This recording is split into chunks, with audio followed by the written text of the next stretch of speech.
మనం చాలా రోజుల తర్వాత ఐ థింక్ 5 నెలలు అయినట్టుంది. So I'm sorry for the long break. I'm back. I think 2 days back, 2 రోజుల ముందర జగన్మోహన్ రెడ్డి తెనాలికి పోయాడు. ఎవరి కోసం పోయాడు అనేది మళ్ళీ మాట్లాడతాం. మై పాయింట్ ఈస్, తెనాలిలో పోయినప్పుడు చీఎం అని జనాలు అరుస్తుంటే మా పిచ్చోడు, మా హాఫ్ టికెట్ అది సీఎం అనుకున్నాడు. తిక్కనాయాలా, అది సీఎం కాదురా, చీఎం అంటే నిన్ను చీ కొడుతున్నారనే విషయం జగన్మోహన్ రెడ్డి మన హాఫ్ టికెట్ గుర్తుపెట్టుకోవాలని కూడా మనవి చేస్తూ ఉన్నా. ఈరోజు ఆ రోజు బాబు గారిని ఏదంటే అది ఏది రోడ్లో కొట్టాలా, చంద్రబాబు గారిని రోడ్లో కొట్టాలా అనే మాట జగన్మోహన్ రెడ్డి నోట్లో నుంచి వచ్చింది. ఈరోజు నేను అడుగుతున్నా, చంద్రబాబు నాయుడు గారి మీద, సిబిఎన్ గారి మీద ఉండే కేసులు 24. ఆ 24 కేసుల్లో 22 కేసులు నువ్వే పెట్టావు. నువ్వో మీ తండ్రి గారు ఎవరో మీరిద్దరే పెట్టారు. దాంట్లో 2 కేసులు మామూలు కేసులు, మిగతా అన్నీ కావాలని పెట్టిన కేసులు అనే విషయం నీకు బాగా తెలుసు. ఏంది 22 కేసులు? ఉచిత ఇసుక పేదవాళ్ళకి ఈ ఉచిత ఇసుక ఇచ్చిన దానికి, ఫ్రీ శాండ్ ఉచిత ఇసుక ఇచ్చిన దానికి ఒక కేసు, సిబిఎన్ గారి మీద ఒక కేసు. పుంగనూరులో బాబు గారు దాడి చేయించారు. బాబు గారు పోయి పొంగనూరుకు పోయి హెలికాప్టర్లో పోయి ఆడ దాడి చేయించారు, అదొక కేసు. పబ్లిక్ మీటింగ్లో జనాల్ని ఇబ్బంది పెట్టాడు, అదొక కేసు.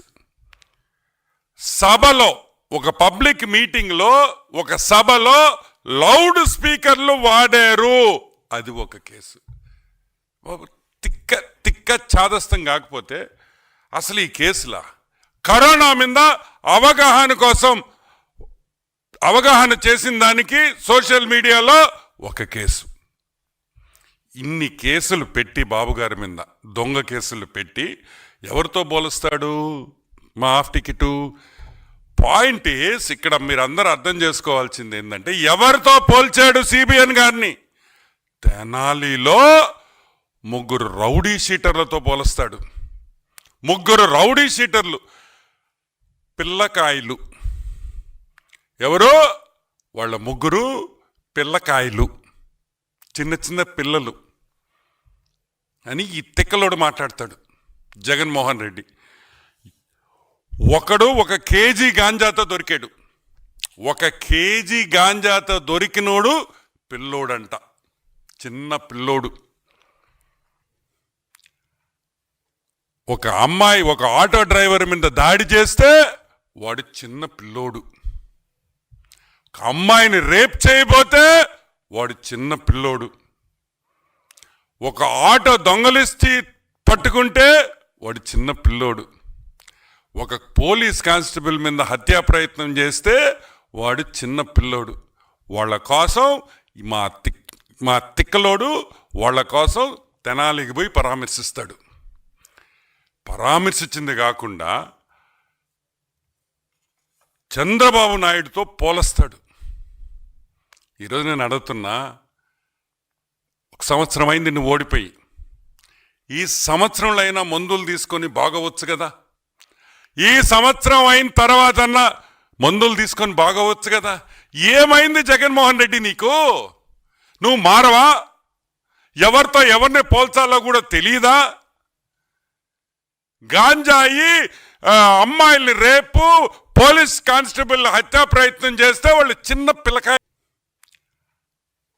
ఒక అమ్మాయి, ఒక ఆటో డ్రైవర్ మీద దాడి చేస్తే వాడు చిన్న పిల్లోడు.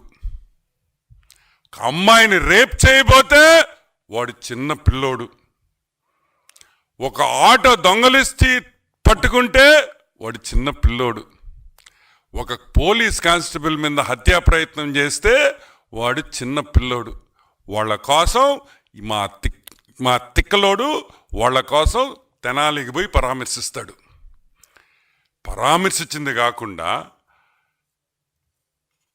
చంద్రబాబు నాయుడుతో పోలుస్తాడు. ఈరోజు నేను అడుగుతున్నా, 1 సంవత్సరం అయింది నువ్వు ఓడిపోయి. ఈ సంవత్సరంలో అయినా మందులు తీసుకొని బాగవచ్చు కదా. ఈ సంవత్సరం అయిన తర్వాత మందులు తీసుకొని బాగవచ్చు కదా. ఏమైంది జగన్మోహన్ రెడ్డి నీకు? నువ్వు మారవా?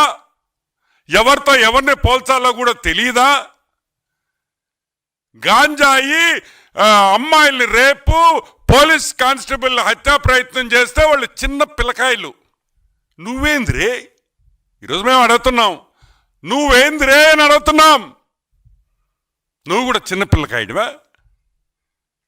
నువ్వు కూడా ఒక చిన్న పిల్లకాయవా? వాళ్ళ కోసం తెనాలికి పోయి చీయం అన్నారు, అన్నారు. ఏమైనా అర్థం ఉందా అని అడుగుతున్నా. అమ్మాయిని రేప్ చేసి ఒక పోలీస్ కానిస్టేబుల్ మీద హత్యా ప్రయత్నం చేస్తే పోలీసు వాళ్ళని తిడతావా? దొంగ కేసులను పెడతావా? చెప్తావా? కొన్ని కేసులు నీ సమయంలోనే జరిగినాయి. నువ్వు ఒక రౌడీ షీటర్ అని మీ వాళ్ళే నీ హయాంలోనే అతని మీద కేసులు పడ్డాయి. ఎంత పెద్ద లిస్ట్ ఉంది వాళ్ళ మీద. ఈరోజు ఒకటే అడుగుతున్నాం జగన్మోహన్ రెడ్డిని. సింపుల్ ఫ్యాక్ట్ ఏందంటే, నువ్వు చెప్పినట్టు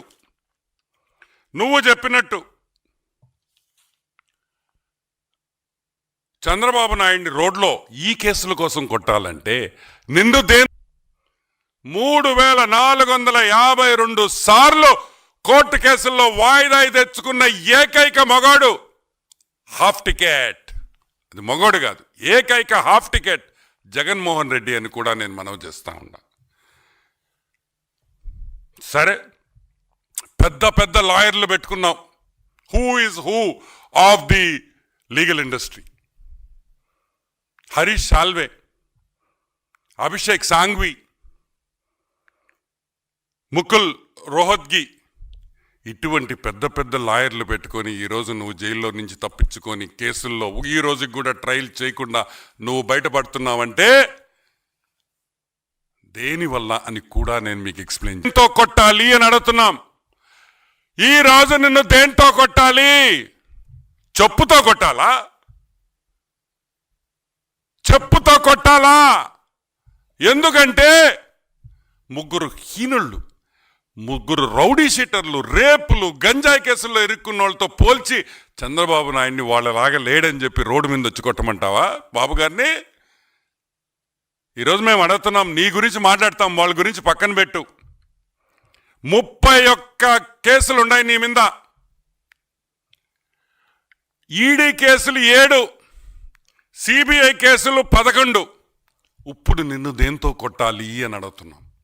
చెప్పుతో కొట్టాలా లేదా? నువ్వే చెప్పని అడుగుతున్నావు. సరే, 3452 3452 టైమ్స్ నువ్వు కోర్టు అడ్జర్న్మెంట్ తీసుకున్నావు, కోర్టులో వాయిదాలు తీసుకున్నావు. దానికి నిన్ను చెప్పుతో కొట్టాలా? అది ఒక వరల్డ్ రికార్డ్. 3452 సార్లు కోర్టు కేసుల్లో వాయిదా తెచ్చుకున్న ఏకైక మగాడు హాఫ్ టికెట్. అది మగోడు కాదు, ఏకైక హాఫ్ టికెట్ జగన్మోహన్ రెడ్డి అని కూడా నేను మనవి చేస్తా ఉన్నా. సరే, పెద్ద లాయర్లు పెట్టుకున్నాం. Who is who of the legal industry? Harish Salve, Abhishek Sanghvi, Mukul Rohatgi, ఇటువంటి పెద్ద లాయర్లు పెట్టుకొని ఈరోజు నువ్వు జైల్లో నుంచి తప్పించుకొని కేసుల్లో ఈ రోజుకి కూడా ట్రయల్ చేయకుండా నువ్వు బయటపడుతున్నావంటే దేనివల్ల అని కూడా నేను మీకు ఎక్స్ప్లెయిన్ చేస్తా. ఒక్కొక్క లాయర్కి నేను చెప్పిన పేర్లలో ఉండే లాయర్లు పెద్ద లాయర్లు. అంటే సుప్రీంకోర్టు లాయర్లు ఒక్కొక్కరికి 12 నుంచి 25 లక్షల వరకు ఫీజులు కట్టాలి. ఒక రోజుకి కాదు, ఒక గంటకి. ఒక రోజైనా ఒక గంటైనా ఒక్కసారి కోర్టుకు వస్తే ఒక సుప్రీంకోర్టు పెద్ద లాయర్ సుప్రీంకోర్టుకి నీ కేసు మీద వస్తే 12 నుంచి 25 కోట్ల వరకు 25 లక్షల వరకు వాళ్ళ ఫీజు ఉంటాయి.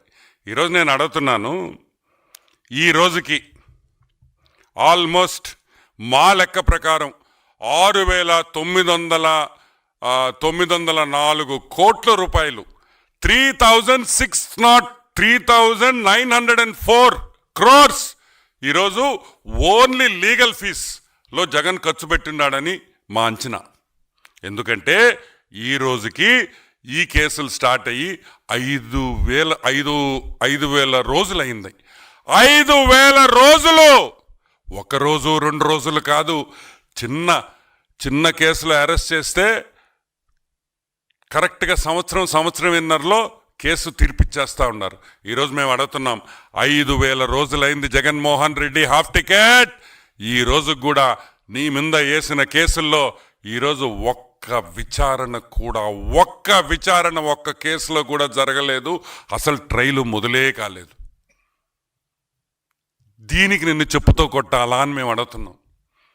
డబ్బు అడ్డం పెట్టుకొని, అంటే జైల్లో ఉండకూడదు. జైలు తప్పించుకోవాలంటే ఈరోజు జగన్మోహన్ రెడ్డి 1,39,00,000 ఒక రోజుకి ఖర్చు అవుతా ఉంది. ఆయన ఖర్చు పెట్టిన డబ్బులకి ఆయన ఇన్ని రోజులు బయట జైలుకి పోకుండా ట్రయల్ లేకుండా ఆపేడంటే రోజుకి 1,39,00,000. పొద్దున్నే నిద్ర లేయంగానే 1,39,00,000 పక్కన పెట్టాల జైలు బయట ఉండాలంటే. ఇప్పుడు చెప్పు జగన్మోహన్ రెడ్డి, నిన్ను చెప్పుతో కొట్టాలా లేదా? నిన్ను చెప్పుతో కొట్టాలా లేదా అని మేము అడుగుతున్నాం. సరే, 5,000 రోజులు అంటే ఈ కేసు జరిగింది ఎప్పుడు? ఆల్మోస్ట్ 2004 to 2009, 2004 నుంచి 2009లో ఈ కేసులు జరిగినాయి. ఈరోజు మేము అడుగుతున్నాం, ఆ రోజు సాక్షుల వయసు ఎంత? ఆ రోజు సాక్షుల వయసు యావరేజ్గా 50 నుంచి 55 ఏళ్ళు వేసుకుంటాం. ఈరోజు ఎంత? ఆల్మోస్ట్ 68 years, 68 ఏళ్ళకి వచ్చేసారు సాక్షులు.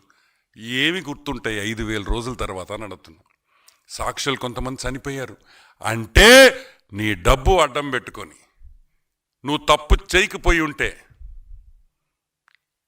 ఈ విధంగా నువ్వు ఇన్ని వాయిదాలు ఎందుకు వేసుకుంటావని ఈరోజు మేము ప్రశ్నిస్తున్నాం. నువ్వు బాబు గారి గురించి మాట్లాడతావా?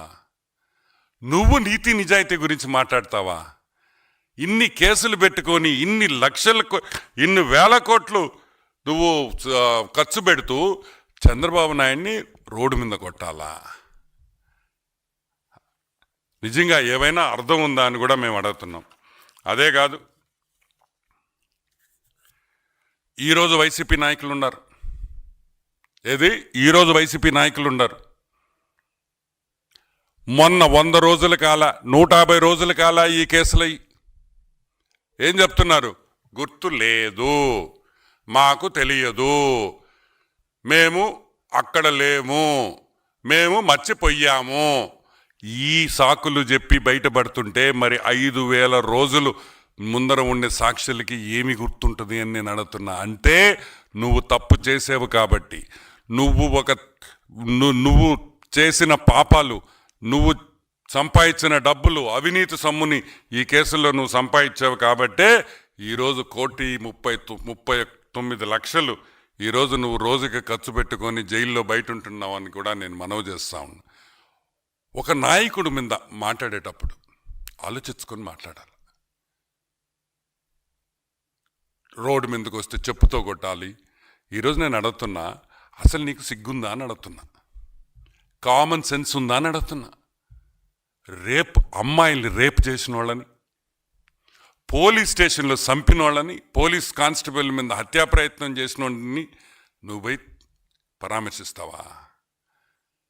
అంటే ఒక విద్యార్థి మీద హత్యా ప్రయత్నం చేస్తే నువ్వు పోయి పరామర్శిస్తావా? ఇదేనా మీ వైసీపీ కార్యకర్తల విలువ ఇదేనా? మీ పార్టీ నేర్పించిన విలువలు, మీ కార్యకర్తలకి మీరు నేర్పించిన విలువలు ఇవేనా? మళ్ళీ నువ్వు వాళ్ళని వెనకేసుకొని వస్తున్నావా? అంటే మిగతా వైసీపీ కార్యకర్తలు కూడా ఇదే విధంగా ఉండాలని నువ్వు చూసిస్తున్నావా అని అడుగుతున్నాం.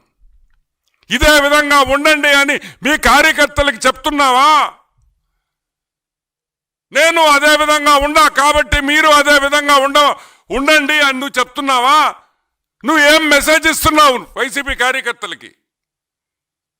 మీరు రేప్ చేయండి, దొంగతనాలు చేయండి, పోలీసు వాళ్ళ మీద హత్యా ప్రయత్నాలు చేయండి, మిమ్మల్ని జైల్లో వేస్తే నేను వచ్చి పరామర్శిస్తా అని నువ్వు నీ కార్యకర్తలకు చెప్తున్నావా అని అడుగుతున్నాం.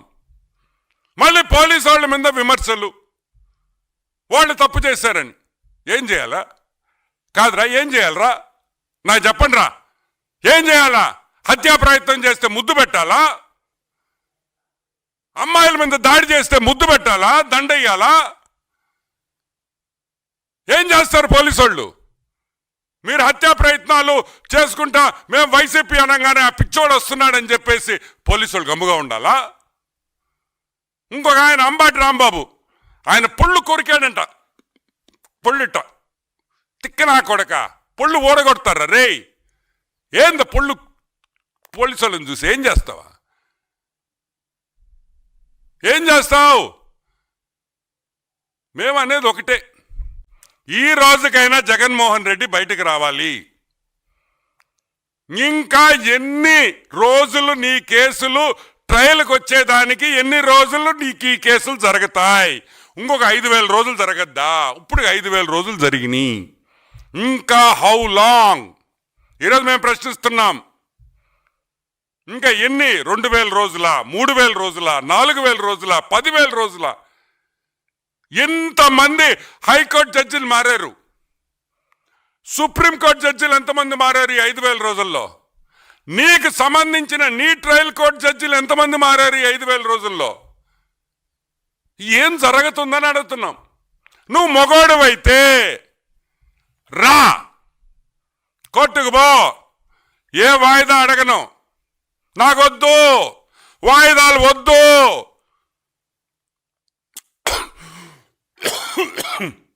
6 నెలల్లో నా కేసుకు తీర్పిండి అని అడుగు. కూటమి ప్రభుత్వం నీ వెనకుంటుంది ఈ విషయంలో. మేమందరం మిమ్మల్ని సపోర్ట్ చేస్తాం. నువ్వు మగాడువైతే రా, 6 నెలలు కోర్టులో తెలుసుకుంటాం. 6 నెలలు రోజు నేను కోర్టుకు వస్తా. నేను ఖాళీగా ఉన్నా, నాకు పని బాట లేదు, బెంగళూరు పోయే బదులు కోర్టుకు వస్తానని చెప్పు. నాకు ఇంక కేసులు వద్దు, అటో ఇటో తేల్చండి అని చెప్పే దమ్ము ధైర్యం నీకు కానీ ఆ కేసులో ఇన్వాల్వ్ అయిన ఎదవలకు అందరికీ ఎవరికైనా ఉందా అని నేను ప్రశ్నిస్తున్నా. లేదే, రారే, భయము. మళ్ళీ మీరు మా గురించి మాట్లాడతారు, మళ్ళీ మమ్మల్ని తిడతా ఉంటారు. కానీ మేమింటా కూర్చోవాలా? నో. ఈరోజు నేను చెప్తున్నా, చంద్రబాబు నాయుడు గారి గురించి కానీ లోకేష్ బాబు గురించి కానీ మాట్లాడే పని అయితే ఫస్ట్ నీ కేసులు తెగదింపు చేసుకొని రా, కోర్టుకు పో. దమ్మున్న మగాడి అంటావు కదా, పో కోర్టుకి. 6 నెలల్లో రోజు నేను ఈడ కూర్చుంటా, నా ట్రయల్ కంప్లీట్ చేయండి అని చెప్పే దమ్ము ధైర్యం లేనోడివి తెలుగుదేశం పార్టీ గురించి కానీ తెలుగుదేశం పార్టీ విధానాల గురించి కానీ మాట్లాడే హక్కు కూడా లేదని కూడా నేను మనవి చేస్తున్నా. ఇంకోటి కూడా చెప్తున్నాం, చెప్పుతో కొట్టాలా? డెఫినెట్గా కొట్టాలి. నేను ఎందుకు కొట్టాలంటే, నువ్వు చేసిన తప్పులకి, నువ్వు చేసిన దొంగతనాలకి శిక్ష పడకుండా తప్పించుకుంటున్నావు కాబట్టి, నువ్వు ఒక ద్రోహివి కాబట్టి, నువ్వు ఒక దొంగవ కాబట్టి. నీతో పాటు మంచోళ్ళు ఉంటారా? ఎట్లుంటారు? నీ సీఎంఓ, నువ్వు సీఎంగా ఉన్నప్పుడు సీఎంఓలో ఉండే వాళ్ళందరూ దొంగలే, నీ మంత్రులందరూ దొంగలే, నీ చుట్టూ ఉన్న బ్యాచ్ అంతా దొంగ బ్యాచే, నీకుండే మెయిన్ కార్యకర్తలు సగం మంది ఇటువంటి వాళ్లే, మంచోడు ఎవడు నీతో ఉండడు. కాబట్టి జగన్మోహన్ రెడ్డి చంద్రబాబు నాయుడు గారికి క్షమాపణ చెప్పాలి, క్షమాపణ చెప్పాలి అని మేము డిమాండ్ చేస్తున్నాం. మాటలు జాగ్రత్తగా రాని. నువ్వు గౌరవంగా మాట్లాడితే మేము గౌరవంగా మాట్లాడతాం, నువ్వు రెస్పెక్ట్ఫుల్గా మాట్లాడితే మేము రెస్పెక్ట్ఫుల్గానే మాట్లాడతాం. నువ్వు మాకు విలువిస్తే మేము మీకు విలువిస్తాం. అంతేగాని ఏది కూడా వన్ వే ట్రాఫిక్ ఉండదని కూడా నేను మనవి చేస్తా ఉన్నా. No one way traffic. You give respect and take respect. You give respect, we'll give you more respect than what you give us.